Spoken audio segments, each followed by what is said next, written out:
உங்க நம்பர் எங்க கிட்ட இருந்து தொலைஞ்சு போச்சு, அதனால எனக்கு நம்பர் இல்லை. இப்போ நான் ஃபோனே கொடுக்குறேன், நீங்கள் தயவுசெய்து அந்த ஃபோன்ல இருந்து எனக்கு ஒரு ஃபோன் நான் படம் பார்த்தேன் சார், நான் படம் பார்த்தேன், ரொம்ப நல்லா இருந்துச்சு சார். இல்லை, அது எதுக்காக சொல்கிறேன்னா, ஒரு நல்ல ரசிகையால் மட்டும்தான் ஒரு நல்ல நடிகையாகவும் இருக்க முடியும்னு சொல்கிறேன். அதுக்காக தேடி கண்டுபிடிச்சி உங்கள் படம் நல்லா இருக்குன்னு சொல்கிறதுக்கு ஒரு மனசு வேணும் இல்லையா? எஸ், ஒரு மனசு வேணும் இல்லையா? நீங்கள் சொல்லிவிடுங்க மேடம், அப்புறமா வந்து பேசிக்க. ஃபோன் நம்பர் தானே சார், வாங்கிக்கலாம் சார், ஒன்றும் ப்ராப்ளம் இல்லை சார். நீங்கள் அழகாக தான் தமிழ் பேசுகிறீங்க, நீங்கள் அழகாக இல்லை, நீங்கள் அழகாக பேசணும்னு அவசியமே இல்லை. ஒரு அழகே தமிழ் பேசும்போது அப்புறம் எதுக்கு அது அழகாக பேசணும்? நல்ல ரசிகை தான் ஒரு நல்ல நடிகையாகவும் இருக்க முடியும். அவங்க வந்து என்னுடைய கதை திரைக்கதை, எனக்கு அவங்களுக்கும் பழக்கமே கிடையாது. என்னுடைய கதை திரைக்கதை வசனம் படம் பார்த்துட்டு ஒரு நாள் ராத்திரி கூப்பிட்டு இந்த படம் ரொம்ப நல்லா இருக்குன்னு சொன்னாங்க. இன்னும் ஒத்த செருப்பு படத்தை அவங்க பார்க்கல. நீங்கள் பார்த்துருந்தீங்கன்னா அதுக்கும் எனக்கு ஒரு வாழ்த்து வந்திருக்கும். சார் நான் பார்த்தேன், நான் அந்த படம் பார்த்தேன். எங்கள் தமிழ்நாட்டில் வந்து கிருபானந்த வாரியார்னு ஒருத்தர் இருப்பார். கிருபானந்த வாரியாருக்கும் மஞ்சு வாரியாருக்கும் ஒரு பெரிய வித்தியாசமே இல்லை. கிருபானந்த வாரியார்ன்றது ஆன்மீகம் பேசுகிறவர், மஞ்சு வாரியார்ன்றது பெண்மீகம் பேசுகிறவங்க இல்லை, அது செயல்லையே இருக்கும்.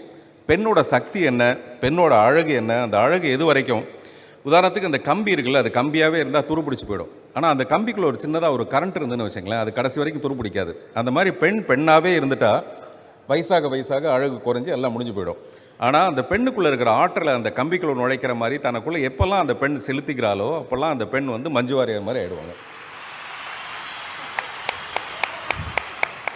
அந்த கம்பிக்குள்ளே இருக்கிற கரண்ட் மாதிரி தான் உங்களுடைய ஆற்றல். உங்களுடைய படங்கள், உங்களுடைய நடிப்பு, இதெல்லாம் பார்க்கும்போது ரொம்ப பெருமையாக இருக்கும், ரொம்ப சந்தோஷமாக இருக்கும். ஒரு பெண் எப்படி இருக்கணும், தன்னுடைய ஆற்றலை பெருக்கிக்கணுங்கிறதுக்கு நீங்கள் ஒரு பெரிய உதாரணம். அதுக்கு என்னுடைய மனப்பூர்வமான வாழ்த்துக்கள். நான் சொன்னல கிருபானந்த வாரியார்னு, அவர் 2 மணி நேரம் பேசினார்னா காதை கவிட்டு போயிடுவார்.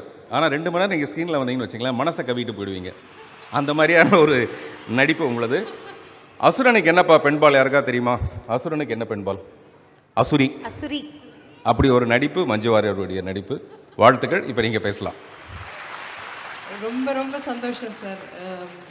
இந்த அவார்டு வந்து எனக்கு ரொம்ப சிறப்பானது. தமிழில் ஒரு அளவுக்கு தான் தெரியும், இருந்தாலும் முடிஞ்ச வரைக்கும் தமிழிலேயே நான் பேச முயற்சி பண்ணுறேன். ஏன்னா இது வந்து நான் முதல் தமிழ் படத்துக்கு கிடைச்ச முதல் விருது, இந்த பிஹைண்ட் வுட்ஸ் அவார்ட்.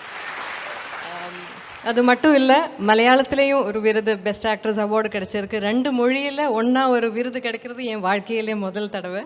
2 படத்தோடையும், லூசிஃபர் படத்தை பற்றி பேசும்போது அஃப்கோர்ஸ் பிருத்விராஜ், முரளி, அதோட ப்ரொடியூசர் மிஸ்டர் ஆண்டனி, அதுக்கப்புறம் above all dear respected Lalettan for அந்த படத்துக்கு நான் சரியாக இருப்பேன்னு நினச்சதுக்கு அவங்களுக்கும், அதுக்கப்புறம் அசுரன் என்ற என் முதல் தமிழ் படத்துக்கு என்னை கூப்பிட்ட முதல்ல தனுஷ் சார், அதுக்கப்புறம் இந்த வாய்ப்பு கொடுத்த வெற்றி சார், அந்த படத்தில் என் கூட நடித்த எல்லாவரையும், நடித்தது மட்டும் இல்லை, அந்த படத்தில் என் கூட வேலை செஞ்ச இவங்க எல்லாருக்கும் ஒரே மாதிரி இந்த விருதில் பங்கு இருக்குதுன்னு நான் நம்புகிறேன். ஸோ இதுக்கு எல்லாம் ரொம்ப நன்றி. பிஹைண்ட் வுட்ஸுக்கும் நன்றி.